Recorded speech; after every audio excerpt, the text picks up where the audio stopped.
Kilala natin si Attorney Bukok dahil kilala siya na Lawyer of the Stars.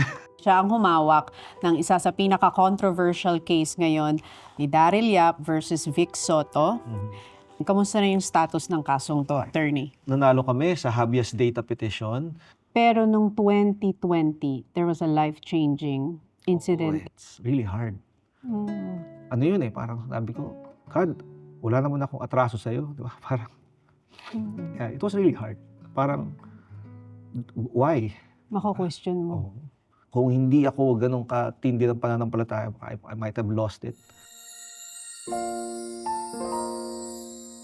Ang mga naging kliyente nyo po, di ba, sina Chris Aquino, Herbert Bautista, Small Laude, TVJ. Hindi ko sila client sila ni Dean Nilo Divina. Yes. Nagkataon lang na sa akin pinagkatiwala yung paghawak ng kaso nila. Kilala natin si Attorney Buko dahil siya ang humawak ng isa sa pinaka-controversial case ngayon ni Daryl Yap versus Vic Soto regarding the movie The Rapist of Pepsi Paloma. Pero para sa kaalaman ng mga nanonood sa atin, kamusta na yung status ng kasong to, Attorney? Nanalo kami sa habeas data petition. Lumabas yung utos na pinagbabawalan siyang ipalabas yung kanyang teaser at pinapatanggal ito sa lahat ng platform kung saan niya ito inilagay. Sabi ng korte, paglabag yun sa karapatan ni Mr. Vic Soto, pinapatanggal siya. Yung para sa pelikula, para ma-i-air niya yun, ma-broadcast niya sa mga sinihan, kailangan siyang kumuha ng permit sa MTRCB. Pero kaya kami nagkakilala ni Attorney Buko because Attorney Buko is an advocate for responsible mining. Tama po. As early as 2004, naging abogado na ako ng mga minero, mga mining companies. Wala kang batas na sumasaklaw para sa kanila. Walang nagpoprotekta. Oo, wala At isa yun sa naging advokasya na bakit hindi tayo magbuo ng partido, nakakatawa naman sa mga minero. At doon nga nabuo yung BBM party list. O yung bagong minero. It's really to give voice sa mga minero na nagtatrabaho araw-araw at lahat ng kanilang trabaho, lahat ng produkto na ini-enjoy natin ngayon, ginagamit natin ngayon, ay dahil sa trabahong ginawa nila. Yes. Kasi sa huli, baka wala nang pumasok sa industriyang ito, baka mamatay kung ang feeling ng mga empleyado, ng mga minero ay exploited lang sila. Baka kung hindi tayo magsusulong ng batas para proteksyonan ang responsible mining, mas lumaganap yung illegal mining. So isa rin sa mga sinusulong namin, yung share dapat na nanggagaling sa pagmimina, mabigyan yung local government unit, the community, para bukod sa pondong inilalaan ng mining companies, mula sa kanilang sariling kita, nagbibigay sila, di ba? Mandatory yun. Dapat yung ding share ng profit, bigyan din yung local government. Yun tatawag naming financial reform para ang benepisyo diretso sa tao. Yan. Pero may biggest connotation sa Pilipinas ng mining, negative kaagad. Naisip nila na pagmimina, destructive sa environment. Ako na sa industriya, na matagal na panahon nakikita, hindi totoo yun Merong mga responsible na mining. Meron talagang mga irresponsible, yung mga hindi That's sumusunod the illegal sa batas. mining. Yun yung illegal. Yung mga hindi sumusunod sa batas, ang nakasira, ilan lang naman sila. Pero dahil nababalita yon ng higit kaysa ron sa mga matitino, sila ang naging muka. No? Talagang wala silang inilalaan na pondo para pangalagaan yung kanilang minimina. Yung mga totoong minero, mining companies, yun ang sumusunod sa batas. Pag pumutol ka ng isang puno, 100 puno ang kapalit. Walang ibang industriya na mayroong ganyang restriction. Yung ibang mga industriya, huhukayin ng lupa, gagawa ng subdivision. Diba? That's it. Walang obligasyon na magtanim. Sa mining din, merong pondo na dapat ilaan sa pagde-develop ng community. Mandatory yun. Chine-check yun ng DENR kung yung pondong yan, saan napupunta. Pinapagawa ba ang kalsada, ang eskwelahan, ang ospital, sa community kung saan ka nagmimina. Kasi hindi magiging sustainable kung hindi responsible Hindi ka na makapagmimina ulit kung sisirain mo lang ang environment. Ito ang kailangan ng ating bansa ngayon, responsible mining. Kailangan po ng tulong ng pamahalaan at ng mga komunidad para ito maiskatuparan.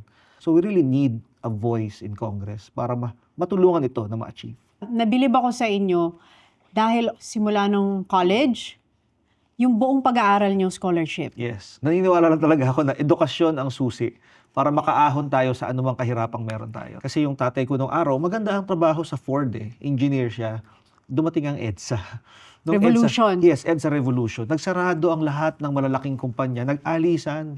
So lahat ng mga merong regular na trabaho tulad ng tatay ko, nawala ng trabaho. At mahirap humanap ng trabaho ng mga panahon na yon. 86, 87, mababa talaga ekonomiya. Kaya si Daddy, kailangan gawa ng paraan. Umuwi kami sa probinsya at doon kami nanirahan, nag-drive siya ng jeep. Kasi walang ibang mapasukan. Hindi naman po pwedeng hindi ka kumayod eh. 4 kaming magkakapatid. Tapos nag-OFW yung mga parents niyo. Yes. Panganay po kayo, di ba? Yes. Ang usually ang panganay, pag nawala ang magulang, tumatay yung nanay at tatay No choice eh. sa mga kapatid. High school ako noon, yung 3 kapatid ko, puro bata. Ako yung kailangan mag-decide anong kakainin ngayong araw na to, paano pagkakasyahin yung binibigay sa inyong bahagi ng sweldo ng magulang ko for the whole week. Gaano katagal po yun nung tumayo kayong bilang magulang ng mga kapatid ninyo? Almost 4 years. Bumalik sila nung mag-graduate na ako ng high school eh. Saan nyo nakuha yung hilig nyo sa pag-aaral? Kasi nung elementary at high school ako, hindi naman ako na first honor eh. Hindi ako valedictorian. Napilitan lang talaga akong mag-aral at kumuha ng scholarship. Kasi that's the only way eh. Kailangan ko lang makabawas doon sa pinag-aaral ng parents ko at sana makatulong din. No? Yung scholarship ko hindi siya based on yung talino. Yung scholarship kong in-applyan sa UST ay debate scholarship. So hindi siya yung dahil sa valedictorian ka or salutatorian. Sa skills-based. Skills-based. Paano kayo napasok sa pagdedebate? Nung high school ako, sumasali ako sa mga contest na extemporaneous, yung talumpating di handa. Bibigyan ka ng topic, tapos magsasalita ka. May isang contest doon, pang buong Pilipinas. Isa sa mga judges doon, yung rector ng UST. So nakita niya ako doon, ilalok niya ako, apply ka ng scholarship. Magmula noon, UST na ako.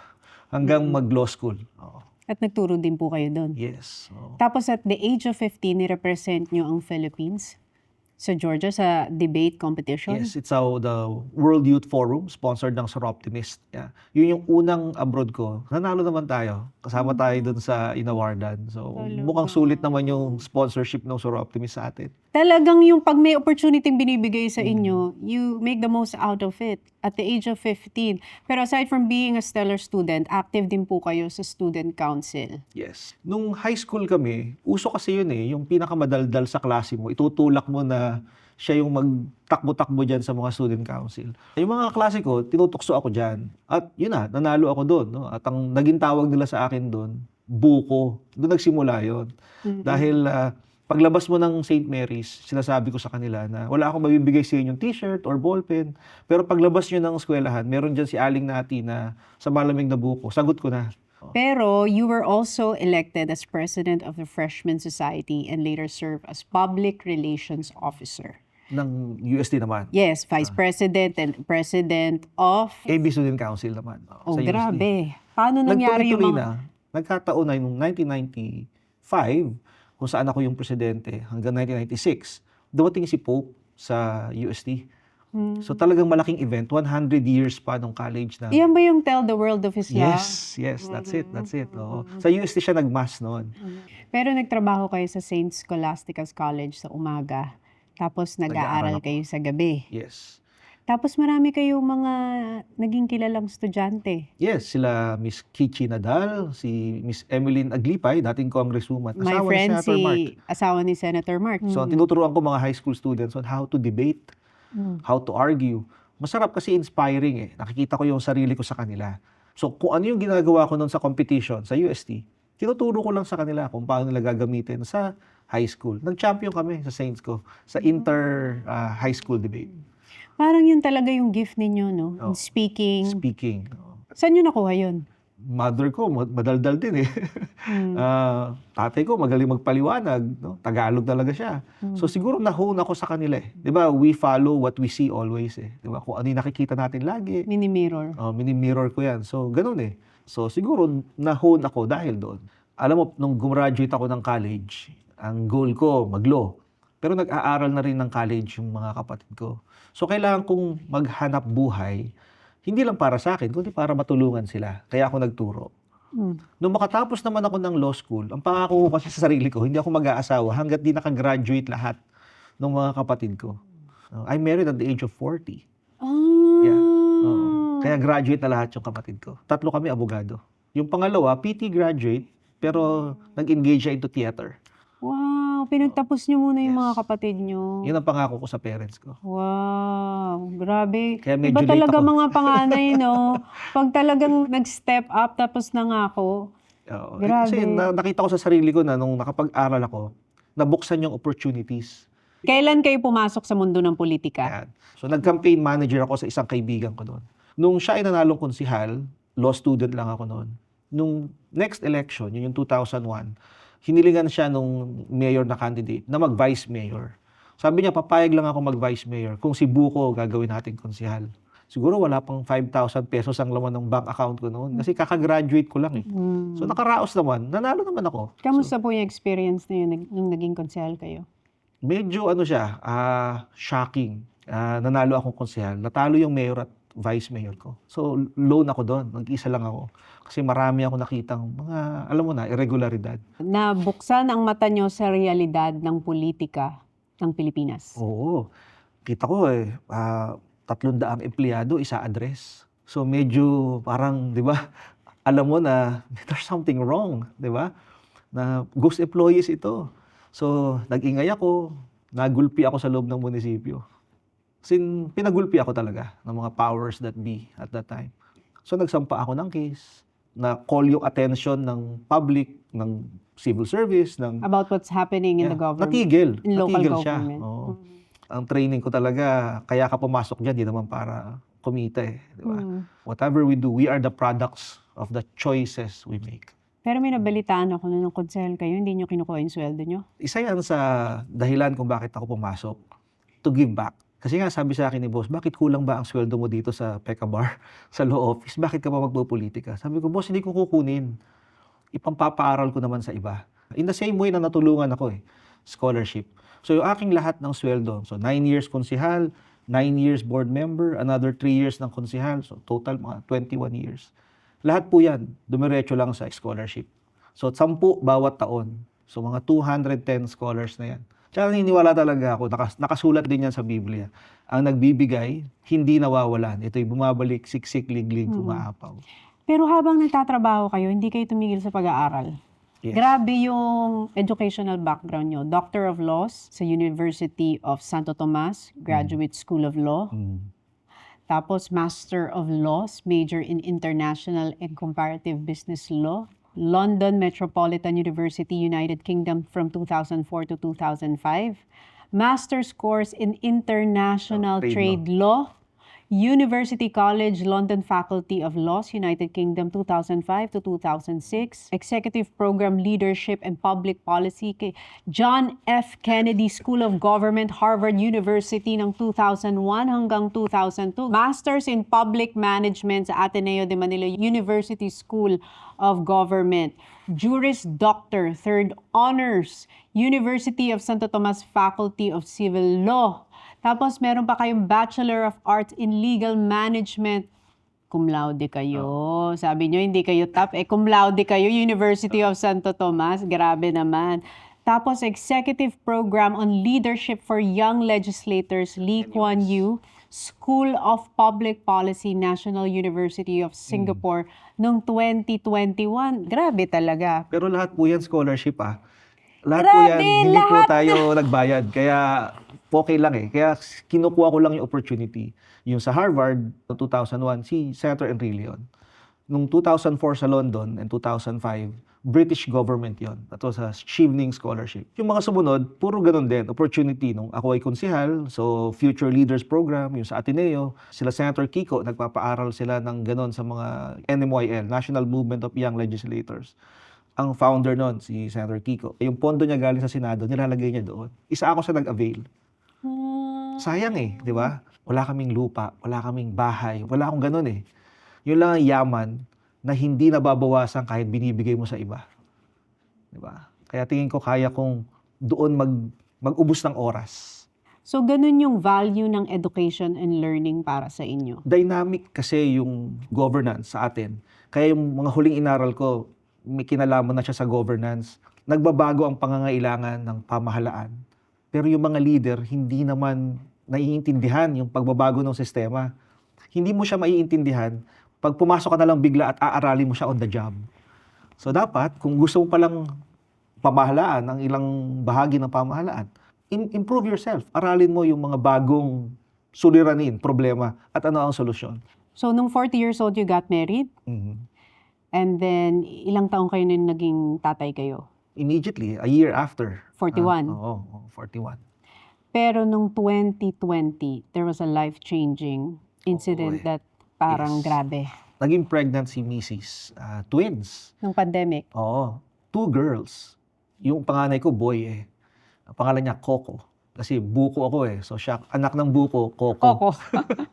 So twins, so excited kami. Kasi feeling ko, ito na yon, boundary na. So ang pangalan nila, Jamie and Natalie. Para Natalie, palayaw niya Nata. So Nata and Coco, di ba? Tapos si Jamie Hope, kasi Jamie Jam. Coco Jam. Oo, Coco Jam. Di ba? Talagang connected na talaga sa buko lahat. Oo, excited kami. Height ng pandemic, nanganak si Mrs. Sa ospital, namatay yung twins.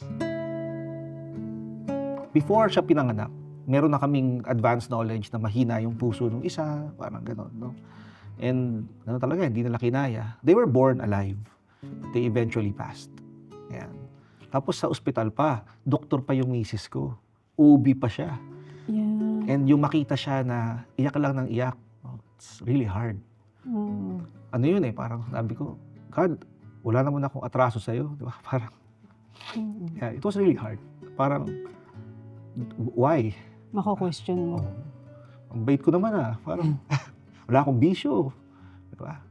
Pero ganun eh, may mga nangyayari sa buhay na hindi mo alam, no? Darating na lang. Doon ko na-realize na yung accumulation of wealth, yung pagpapayaman, wala rin palang magagawa. May pera kami eh, pero walang magagawa yung pera mo pagka ganung tragedy. So doon ko na-realize, nung panahon na yon, family talaga mahalaga. Kasi sa mga ganung sistema, mga ganung pagkakataon, you can only rely on your family. Kasi ayoko na nun eh. Ayoko na lumabas, ayoko na magtrabaho. Para saan? At that time pa, alam mo, Tony, walang lamay eh. Yung pumasok kami sa ospital, buntis si Mrs. Paglabas namin, naka-jar na yung 2 bata. Wala man lang kamag-anak na nakapunta para makiramay. Kasi at that time, bawal eh. Hindi mo siya pwedeng ilabas na hindi siya nakikremate. So, ayun. Paano nyo na-surpass yung stage na yun? Dasal. I prayed a lot. Tingin ko, it's fate. Kung hindi ako ganun katindi ng pananampalataya, I might have lost it. Paano na-survive yung mag-asawa yung marriage? Because it's going to be a test of marriage. We found strength in each other. Kasi minsan pag ako naman ang down, siya naman ang nagko-console sa akin. Pag siya naman nakikita ko na, kumakain ka lang, kain kayo sa labas, nood ka ng TV, bila na lang umiiyak. Alam ko na, hug, just quiet, wala nang usap. I think that's what she needed. And through that, we found strength sa aming dalawa. So it's the kind of pain that bonded you and made your relationship deeper and stronger Yeah, now on another level. Now we're best friends, which is good. No? We're lovers and husband and wife. Now we're best friends. It strengthened us as a couple and as a family. Kami ngayon, I don't take usually any activity during Sundays. It's Coco Day. So usapan namin yun ni Mrs. Sundays, Coco Day. Kasi naisip namin, yung mga ginagawa nating iba, sa huli pala, wala rin kwenta yan. Pamilya pa rin talaga ang priority. So sa akin, sagrado yun. No? So yun lang ang motivation namin ngayon. Na we travel every year, twice a year. Kaming pamilya lang. Dati di ko ginagawa yan. Pero ngayon naisip ko, bakit ba ako nagtatrabaho kung hindi para sa pamilya, di ba? Kasi gusto ko pag wala na ako, maalala ng anak ko kung how fun it was to be with me. Ganon din sa mga staff, sa mga kakilala ko. Dati hindi ako sumasama sa mga outing, excursion. Pero ngayon naisip ko talaga, after nung nangyari, ako pala ang namatay, ano kaya isipin ng mga, iiyak kaya sila? I don't even spend time with them. People I work with. So now naisip ko, I should get to know them more. Diba? I should be a part of their lives too. It changed me. It changed you for the better.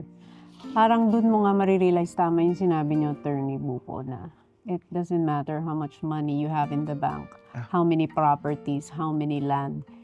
It's Doesn't how count. you live your life. Yeah. That's what will count. Meron talagang nasusunod na mas mataas sa atin. And so, since life is not infinite, ang maiiwan na lang dito yung legacy mo. What you have done and how you affected others.